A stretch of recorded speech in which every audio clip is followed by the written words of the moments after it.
So what do you do when one of your suppliers sends you a cell booster good enough for a building that'll cover 15,000 square feet, but you don't have such a building? Well, that's the problem we've run into. I wanted to get you a new video on installing this, weBoost's new Office 200 cell booster. But my access to the building is not really what it should be right now. So we're going to go ahead and I'm going to give you the best that I possibly can from here, take you through all of the steps of installing this cell booster, and if you have any questions, leave comments and I can go ahead and address them sort of at the end. And then hopefully we'll be able to do a proper installation video on site at a future date. Your first step is going to be knowing where the problems are. You're going to need to get a hold of some of these blueprints to your building. Even if they're not the exact blueprints, you're going to have a general map of where you want the coverage to go. Now you're going to need something to measure the signal with. Personally, I recommend this cell meter from Wilson. It's really perfect for measuring this kind of thing, and honestly, it's not too expensive if you're into a big project like this. If your signal meter budget is essentially zero, consider this app called Signal Strength. It's available for Android. There's no such app available for the iPhone. It's free, it has ads, and it will give you an idea of what the signal strength is where you're standing. No matter what you're using to measure, you're going to need to walk around the office and take measurements at different points. Check out the bathrooms, check out the boss's office. Make sure that you have an idea where the signal strength is poor.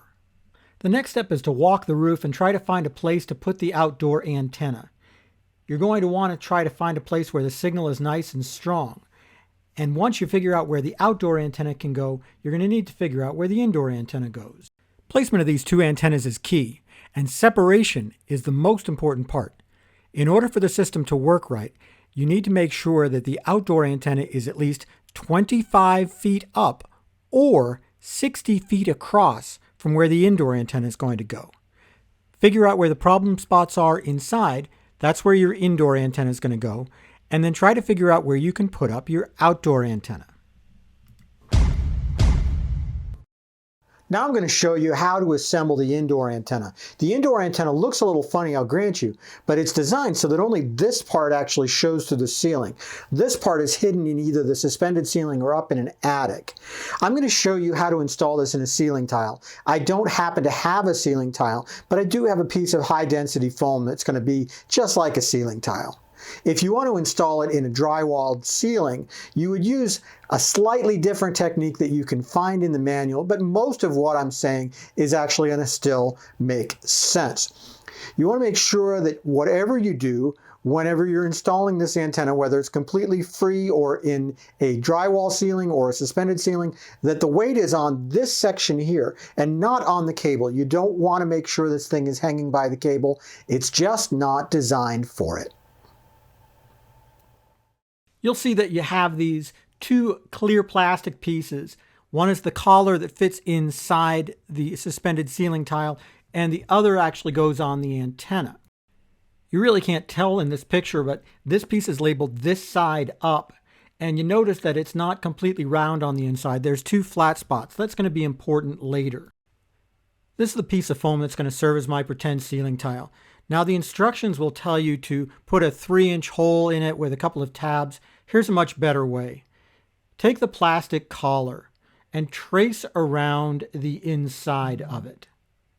Just go around, make sure you get every corner, every edge, make sure it's as close as possible. Then take the collar off and trace around what you've traced around. So that basically you're making a thicker line. Trace around it on the outside, because the idea is you're trying to make sure that you've got a kind of little bigger hole than you really need, because otherwise it's going to be way too tight of a fit. It's not going to work super well. You don't have to be very artistic or very precise, as you can see. Just use whatever you want to use to cut that ceiling tile. Usually a drywall saw will work. In this case, I'm just using a box cutter because it's working better on the foam anyway.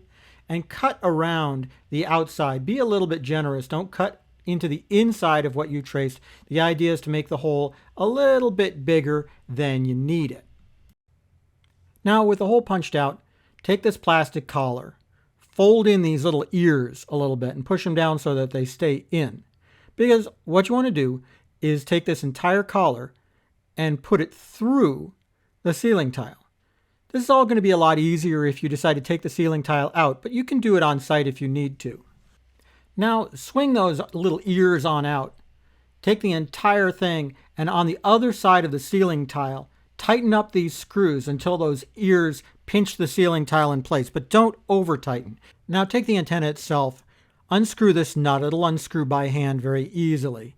It's got a little notch in it which is going to help you get it out from the cable that's attached to the antenna. Put this nut aside for a second. Take this collar. You won't need it for a ceiling tile installation, but what you will need is this clear part.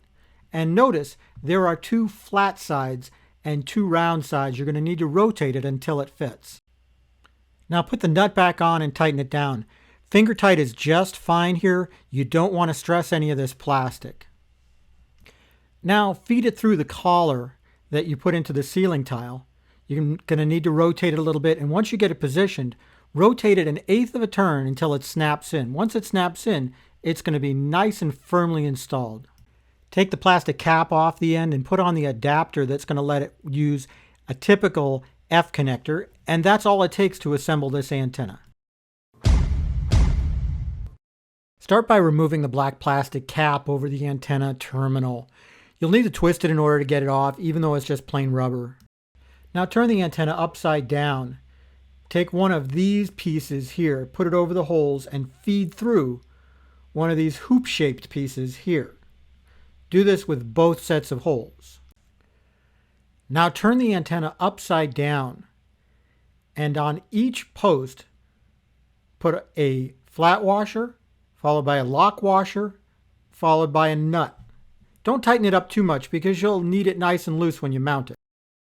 The antenna mounts right to the pole, and you can use a 10mm wrench or just a crescent wrench to tighten it up. Just keep tightening until it really shouldn't move at all. It needs to be more than finger tight. This one should be in there for the long haul. Once you have it in there tightly, just attach the cable as shown. Here you can use a 7/16 wrench to tighten it, but in general I keep these things finger tight. They don't need to be any more than that unless you're going to find this is really in the elements a lot. If you have severe weather where you are, tighten it up with a 7/16 wrench. Now you're going to see this part. This is the surge protector. It's got a screw on top holding a little terminal on it. Unscrew that to remove the terminal. Now take a piece of ground wire. This isn't ground wire, it's just what I had to show you. Put it through the hole and crimp it down. With true ground wire, it's just going to be a really tight fit. Crimp it in there so it's perfect. Then reattach that and the terminal to the surge protector and screw the other end of the cable into it. When you go to install this booster system, you're going to have to make a couple of decisions. The biggest decision you're going to have to make is where the wire comes into the building. If you're lucky, there'll be some sort of conduit that's already up on the roof that you can feed through and you won't have to drill holes.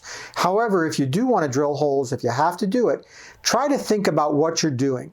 You can't really fill a hole effectively without a lot of work. So try to avoid drilling holes straight down into the roof.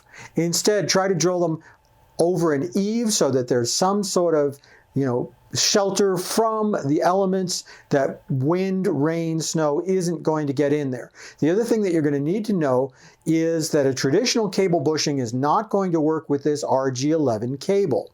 It's just too thick. Solid Signal has some much larger bushings that you can use. Or you can basically just putty up the whole thing. It's up to you. But no matter what you do, try to come up with a weatherproof solution that's going to hold up over the long term. You'll be glad you did. Now the next part is really going to vary from install to install. Wilson gives you a 75-foot cable, a 60-foot cable, and a 2-foot cable to do with really what you please. They recommend that the 2-foot cable go from the outdoor antenna to the surge protector, but really it is up to you how you use these cables. You can also use any other RG6 cable that you have or RG11 cable that you have, and pretty much any barrel connector to connect them. Although I would not suggest that the total run be more than 200 feet because honestly, you're starting to lose signal at that point. Make sure that you install the cable in a way that makes sense. You've got plenty of cable clips to hold the thing down. Make sure it's safe and that the cable isn't going to yank free or pull something down. This just comes down to planning your installation. Every booster is going to be different, and every install is going to be different. Once you've got all the wires run, make sure that the booster itself is mounted on a nice piece of board. There's a pair of hooks and a pair of holes to make this nice, easy, and secure. Connect up the indoor antenna line to where it says indoor antenna, the outdoor antenna line to where it says outdoor antenna, and prepare to power everything up. When you power up the booster, make sure the power cable is nice and tight. As soon as you plug it in, you should see the weBoost logo appear. To the right, by the way, is a place you can put a business card or anything else to help people find the right person to manage this piece of equipment. As you can see, there are 5 green bars. If there aren't, then you can go to the Settings tab and you can turn individual bands on and off. If you see yellow on any of these bars, it means that the booster has automatically cut power in order to make sure there's no feedback. That's not a bad thing, and if you're still getting good signal, don't worry about it. Otherwise, you might want to reposition your antenna. On the other hand, if you see it change to shutdown and red bars like you're about to see here, this means the booster isn't working at all for those bands. And you need to figure out what's going on. Usually it means the indoor antenna is too close to the outdoor antenna. In a case like that, you can turn off the bands that you're looking at by going to the Settings menu. Tap Settings. It's the one on the lower right that looks like a bunch of sliders. And then you can tap on any of these bands and it will give you an option to disable it. You get this warning and all you have to do is say yes. And then it just says disabled. Sometimes disabling one band will disable more than one. And you can see this. When you go back to enable it, it gives you the same yes kind of question. And then you can go back to the home screen and look at things. While you're on the home screen, tap on any band and it will give you a little bar chart showing exactly how much gain you're getting on that band. You can go back to the main screen, check another band if you like. That's really all there is to installing this booster. It seems like there's a lot of different steps, but there aren't. And I know I would have loved to have had the opportunity to do this in a real commercial installation, but I didn't. And I think the final result of this video is that you can see all the steps that you need to take and still get a good idea of what needs to happen in your particular install. If you have more pre-sales questions, or if you're looking at buying this booster, I hope you'll buy one at solidsignal.com. Please just click on the link that you're about to see here or call us at 877-312-4547 for more information.